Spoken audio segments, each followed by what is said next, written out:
j'espère que vous allez bien. Bienvenue du coup sur ma chaîne Marie gère son budget. On se retrouve aujourd'hui pour une nouvelle vidéo. On va faire le budget du mois d'octobre, un mois qui sera à 5 semaines pour moi.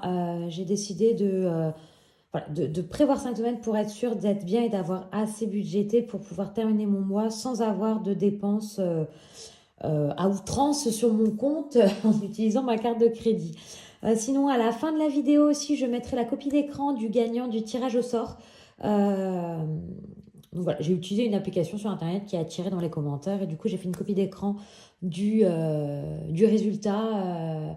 C'est une fille donc de la gagnante. Donc vous verrez ça à la fin de la vidéo si j'arrive à faire le montage, hein, bien sûr. Autrement, je mettrai une photo sur mon compte, hein, autrement.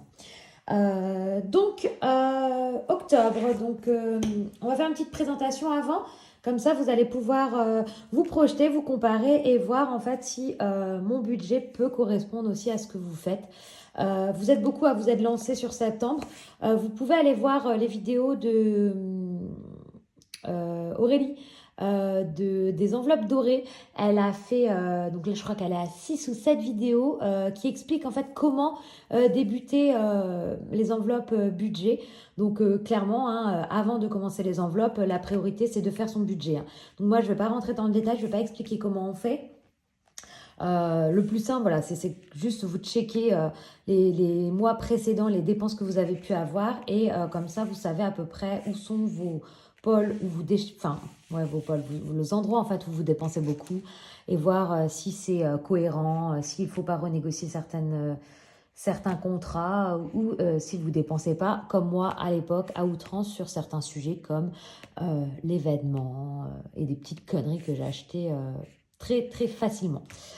Donc je débute la petite description. Donc nous, on est une famille de 4, donc avec 2 enfants. On a 2 petits garçons, un qui est à l'école, en grande section, dans une école privée. Donc on a une cotisation d'une 30aine d'euros à l'année, donc c'est pas très très cher. Il mange tous les jours à la cantine et il va à la garderie matin et soir. Donc voilà, c'est pour ça qu'on a une dépense de plus de 100 euros à peu près au niveau de l'école maternelle. Ensuite, nous avons un deuxième... et il va au centre aéré aussi le mercredi et pendant les vacances scolaires, quand nous ne sommes pas en vacances. Je suis désolée, vous allez voir ma main attrapée. Il y a un petit moucheron qui me tourne autour. Il m'embête. Donc j'essaye de l'attraper. Donc voilà, centre aéré les mercredis, des fois il va chez sa mamie et autrement vacances scolaires aussi quand il va pas chez sa mamie ou quand nous ne sommes pas en vacances. Sinon, donc nous avons un deuxième petit garçon qui a 2 ans. Lui, il est gardé dans une MAM, donc 4 jours, il est gardé 10 heures par jour. Donc, on a à peu près un montant pour les 4 jours de plus de 600 euros de nounou, plus le repas qui doit être autour des... C'est 4 euros le repas, donc allez, je compte entre 60 et 80 euros en fonction du nombre de jours qu'il y a dans le mois. Et nous avons du coup la CMG qui est une aide en fait pour la garde d'enfants. J'ai eu un commentaire d'une personne qui ne comprenait pas qu'avec nos salaires, on avait autant d'aides. Autant d'aides en fait, donc pour être clair, on a 2 aides. On a la CMG qui va s'arrêter quand le petit ne sera plus gardé chez la nounou, hein. Clairement, cette aide-là, c'est juste pour pallier aux frais de garderie de la nounou. Donc on a plus de 600 euros de nounou, moins les 200 euros de notre poche. On a 400 euros de nounou, plus les 80 euros de repas. Donc on a à peu près 480 euros de notre poche de nounou. Donc voilà pourquoi on a ces 200 euros d'aide, c'est juste pour la garderie. Et après, on a une autre aide qui est de 143 euros.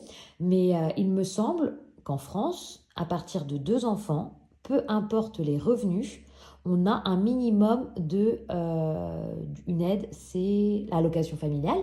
Donc quand on avait que notre grand, nous avions 0 euros en allocation familiale, mais depuis qu'on a notre deuxième, on a 143 euros d'allocation familiale qui est le minimum quand on a 2 enfants.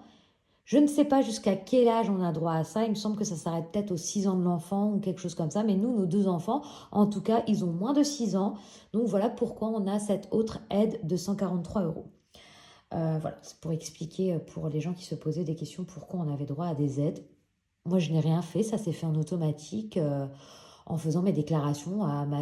Enfin, moi, je suis à la MSA, donc à ma déclaration de ma enfin, de ma sécu. Et voilà, enfin, voilà. Je n'ai pas fraudé sur quoi que ce soit. C'est vraiment, j'ai regardé, c'est vraiment toute famille qui ont plus de 2 enfants. Et je crois qu'il faut qu'ils aient moins d'un certain âge, mais je sais plus quel âge. Sinon, on travaille donc tous les deux à 100% dans le privé. Euh, Nous vivons dans le Finistère, nous sommes propriétaires de notre maison. Enfin, pour l'instant, on a encore un crédit sur notre maison. Donc, on a un crédit d'achat de la maison et un crédit travaux. Donc, vous allez voir une seule ligne parce que tout est dans le même crédit. Donc, tout est regroupé dans la même. Il nous reste, je crois, 7 ans à peu près à payer pour notre maison. On avait un apport pour l'achat de cette maison. Donc, c'est pour ça qu'on a un crédit de 700 euros, enfin 759 euros, je crois. J'allais dire seulement. C'est juste que les prix ont tellement augmenté ces temps-ci pour les achats que finalement, j'ai l'impression de vraiment pas payer beaucoup de crédit pour ma maison. On a une voiture chacun, mais on n'a pas de crédit voiture. Euh, voilà, je crois à peu près tout ce que je peux vous dire sur nous. Voilà. Sinon, un petit cas particulier, moi, sur ma chaîne, c'est que je gère du coup un double budget. C'est-à-dire que j'ai mon budget perso et j'ai mon budget joint. Donc, vous allez voir mes dépenses perso et les dépenses qu'on peut faire sur la partie de notre conjoint. Hop, voilà, ma main qui passe encore parce que je suis en train d'essayer d'attraper un moucheron. En fait, je crois que c'est ma petite plante à côté de moi, là où je suis, qui... Ah, elle a plein de petites mouches qui arrivent. Va falloir que je fasse quelque chose avec la plante. Donc je reprends. On a le compte perso, vous allez voir toutes mes dépenses perso, donc mon téléphone, le sport, l'essence, mon repas d'entreprise, voilà, toutes ces choses-là. Et après, vous allez voir toutes les dépenses qu'on a pour la famille. Donc on fait un versement chacun sur notre compte joint. Et là-dessus, on va mettre toutes nos charges fixes de la maison et de la famille et toutes nos charges variables de la maison et de la famille. Et ensuite, j'ai donc des enveloppes pour la partie perso et j'ai aussi des enveloppes pour la partie joint. Donc voilà. On va peut-être zoomer. Ici, j'ai mon petit brouillon parce que forcément, je me suis écrit au brouillon parce que ça change. Tous les mois, je refais la vérification de combien je vais avoir en salaire, des différentes dépenses qu'on va avoir. Donc, je réécris toujours au brouillon tout. Hop, je vais mettre ça de côté, ça va être plus facile si je clique comme ça. Donc, on va commencer sur le compte perso. Je ne sais pas si vous allez voir, je vais surtout dire ce que je fais. Donc, sur mon salaire, j'ai un salaire de 2400 euros. Donc, j'ai l'aide de la MSA. Donc, comme je vous dis, ah non, c'est 145, c'est pas 147. J'avais écrit 147, mais je vous ai dit 147, c'est 145. Et là, ce mois-ci, j'ai complètement craqué. J'ai un déficit de moins 150 euros sur mon compte perso. Donc, ce qui me fait un total de revenus de 2395 euros. Donc, vous voyez, pour essayer de renflouer mon découvert, je l'intègre en fait dans mes revenus.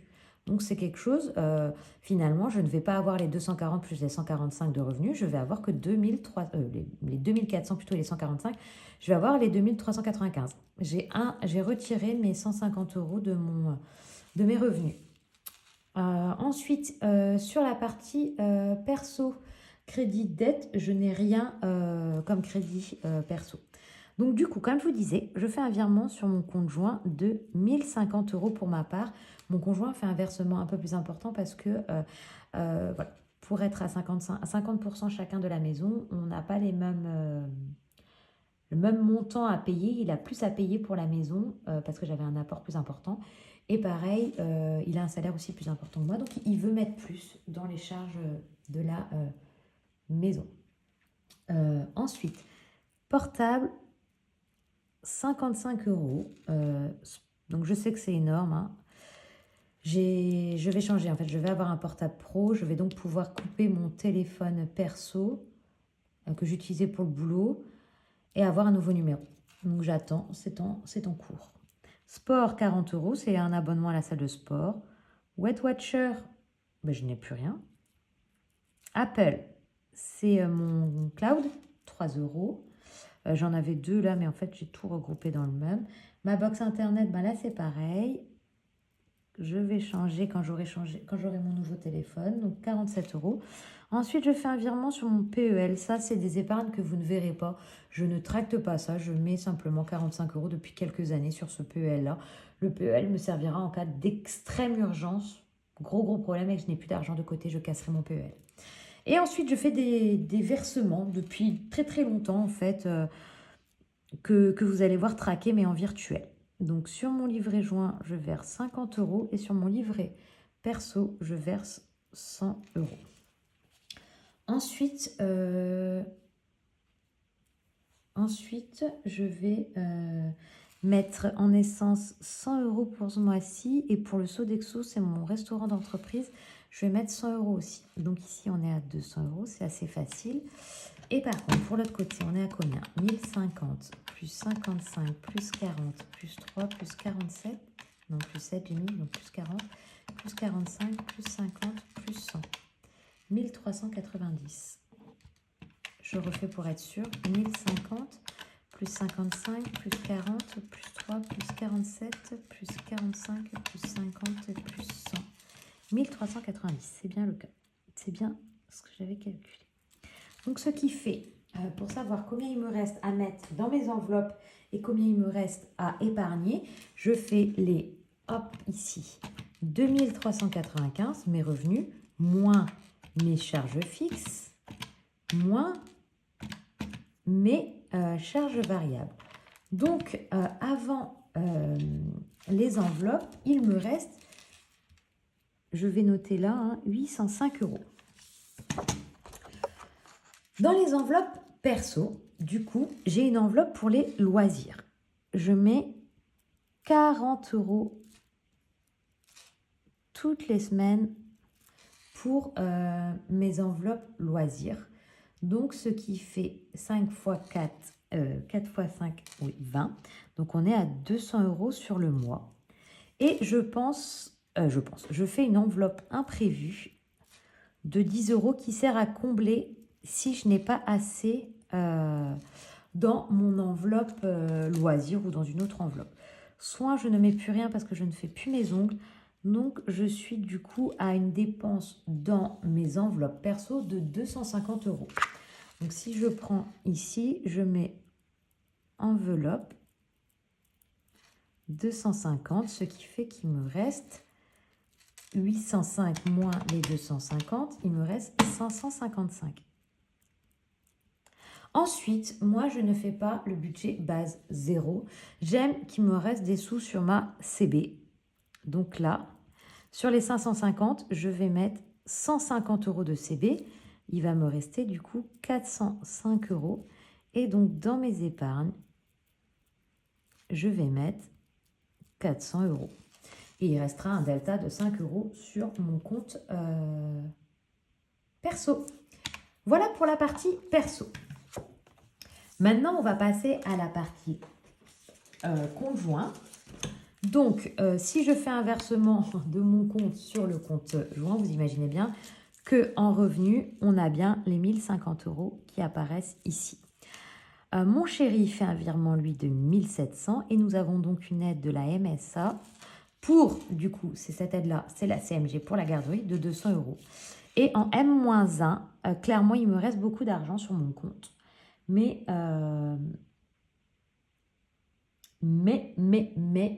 je vais considérer qu'il ne me reste rien. Et je vais placer cet argent-là en épargne, donc c'est une centaine d'euros. Donc, en assurance, en crédit plutôt et dette, nous avons du coup un crédit de 759 euros. Donc là, c'est facile, le cumul est à 759, je n'ai pas fait le cumul à côté. À côté, nous sommes à 1700, plus 1050, plus 200, 2950 ici sur notre compte joint. Donc du coup, en revenu 2950, en crédit dette 759. Ensuite, nous avons des charges fixes. Donc, nous avons une assurance vie pour nous quatre de 30 euros. Nous avons un package pour nos cartes de crédit de 28 euros. J'ai augmenté l'assurance du crédit là parce que j'ai une petite partie de mon assurance qui est encore chez mon ancien assureur parce que j'ai renégocié mes crédits, mes assurances crédit. Donc, j'ai 16 euros à l'année qui passent là au mois d'octobre, donc j'ai rajouté un petit peu ici. Ensuite, je fais un versement de notre compte joint tous les mois pour mes enfants, enfin nos enfants, pardon. Donc 50 € chacun sur leur compte. Ça aussi, vous ne verrez pas traquer, c'est de l'argent qu'on ne touche pas. C'est leur argent aux enfants. Ensuite, j'ai une assurance pour mon four, parce que mon four déconne tout le temps, de 11 €. Vous allez me dire, vu le nombre de mois où je paye mon assurance, j'aurais pu m'acheter un autre four, c'est sûr. Ensuite, magazine, je suis abonnée à un magazine à 4,50 €. Ensuite, nous avons l'assurance de ma voiture et l'assurance de notre maison, parce que mon conjoint, sa voiture, c'est une voiture de fonction, donc l'assurance est prise par l'entreprise. L'eau, on est à 49 €. Donc les impôts, c'est la taxe foncière. Donc, ce mois-ci, on a encore le dernier paiement à 143 €. EDF, on est passé à 128 €. Donc vous m'avez dit de mettre le delta en épargne. Donc je verrai si je mets le delta en épargne ou pas, comment je fais. Ou si je re-augmente à 140 € au cours de l'année. Et autre, c'est Amazon à 7 €. Ensuite, je ne sais pas combien je vais payer pour l'école, entre la garderie et la cantine. Je fais une prévision de 100 €. Je pense que je vais un petit peu me tromper, mais on verra. La MAM, j'ai fait une prévision de 650. Les repas de 70 et la garderie, j'ai rien mis parce qu'il me semble qu'il me reste des chèques CESU pour payer. J'ai 17,5 fois... Ah bah fois 2 seulement. J'ai 35 € là à payer de garderie seulement pour le mois de novembre. Parce que j'ai déjà payé la octobre et les vacances de novembre. Donc du coup, si on fait un cumul de tout ce que j'ai ici, en charge fixe, j'ai 30, plus 28, plus 40, plus 50, plus 50, plus 11, plus 4,5, plus 77, plus 49, plus 143, plus 128 et plus 7. Donc on est à 617,50 de charges fixes et de charges variables. On est à 100 plus 650 plus 70. On est à 820 ici. Donc ce qui fait qu'il va nous rester pour nos enveloppes et nos épargnes, donc 2950 de revenus, moins les 759 de dettes, moins les, enfin de crédit, hein, moins les 617,5 de charges fixes et moins les 820 € de charges variables, il nous reste 753. Je vais arrondir hein, parce que les 50 centimes, je ne vais pas les prendre. Il me reste 753 sur le compte. Sachant que en alimentation, on va mettre 100 € donc sur 5 semaines, hein, 100 €. Donc ce qui fait un total de 500 €. Et ensuite, j'ai des enveloppes mensuelles pour la partie commune où je mets 20 € à la ferme, 20 € pour l'hygiène, 20 € pour la santé et 20 € pour autres si il me manque quelque chose à acheter. Donc, ce qui me fait que dans mes enveloppes, j'ai besoin de prendre 580 €. Donc, je fais exactement pareil que dans ma partie perso. Hein. J'écris ici enveloppe. Donc, on a dit 700... Combien j'ai dit? J'ai déjà oublié. Non, 580. 580. Donc, ce qui fait les 750 moins les 580, il reste 173. Et clairement, je mets en CB les 573,50. Ce qui est totalement logique. Hein. Ce compte joint sert pas à faire de l'épargne, hein, sert vraiment à mettre le strict minimum. Donc, s'il reste des sous en fin de mois, les 173, je les basculerai en épargne comme je fais là sur les surplus de 100 € que je vais mettre en épargne. Donc, je vais mettre ici non, je vais écrire que du coup sur le M. Oh là là là là, j'ai envie d'écrire plus. M-1, 100 € que je vais mettre en épargne. Voilà. Donc voilà pour le budget du mois d'octobre. Ensuite, on va passer du coup aux épargnes, hein, parce que sur le compte perso, on a des épargnes. Tac, tac, tac. Les épargnes sont où? ça.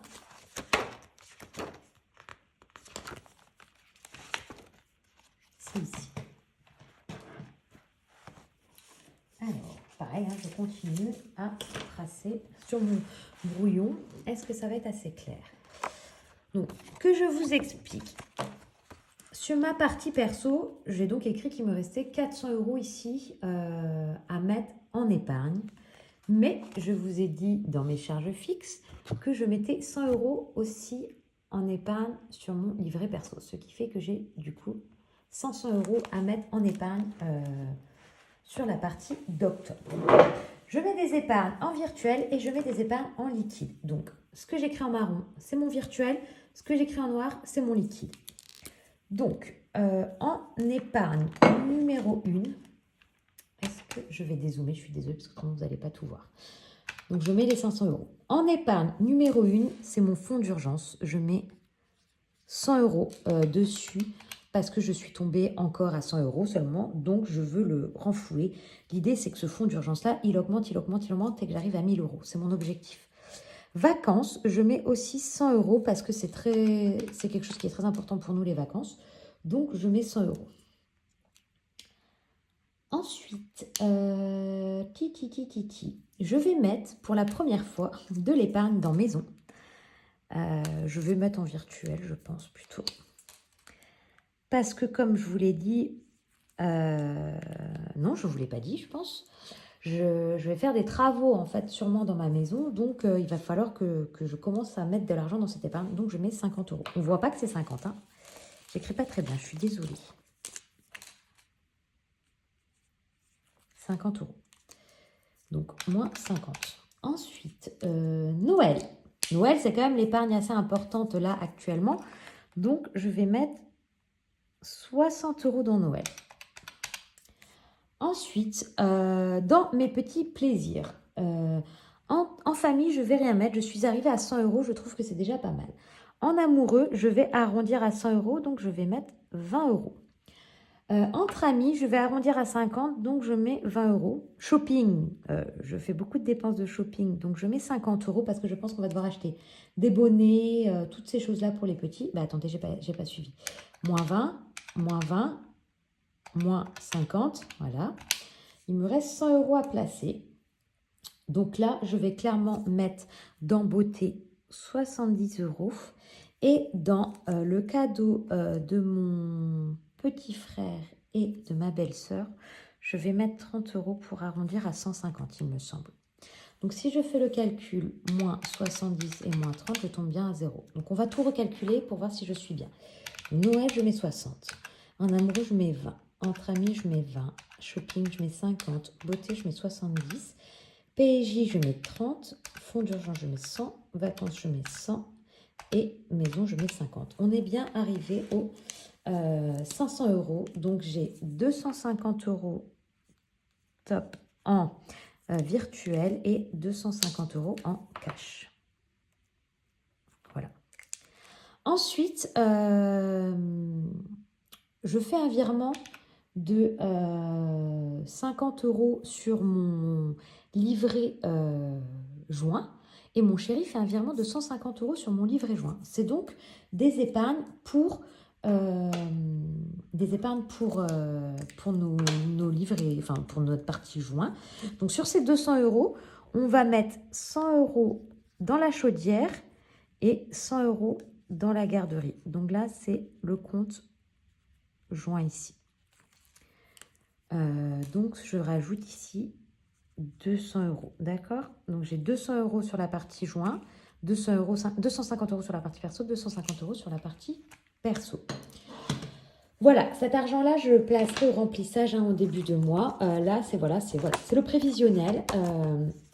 J'espère que voilà, avec ce prévisionnel qui a été revu tous les mois, je ne vais pas être à côté de ce que j'ai prévu. En fait, j'aime pas parce que on est un mois à 5 semaines et c'est vrai que je n'aime pas les mois à 5 semaines parce que je trouve que c'est long. Alors, j'ai trouvé que octobre... J'ai trouvé que septembre était long. Alors, octobre, sur 5 semaines, il y a des vacances qui vont arriver. Donc, j'espère que que ça permettra de couper et d'être un peu moins long. Mais c'est vrai que 5 semaines, je trouve ça assez long quand même. Donc voilà. J'espère que ça a été assez clair et que si vous avez des questions, vous n'hésitez pas à me les poser en commentaire. Et je vais du coup essayer de mettre là en fin de vidéo la capture d'écran de la personne qui a gagné le concours. Et je te laisse me contacter, me répondre en commentaire. Je sais pas trop comment on peut se contacter. Peut-être si tu as un compte Instagram, me mettre ton compte Instagram en commentaire, je t'enverrai un message ou quelque chose comme ça. Enfin, en tout cas, mets-moi un commentaire dans la vidéo et comme ça, je pourrai échanger avec toi pour avoir tes coordonnées et t'envoyer ton cadeau. Je vous souhaite donc du coup de passer un bon dimanche et bon courage pour la nouvelle semaine. Bye bye!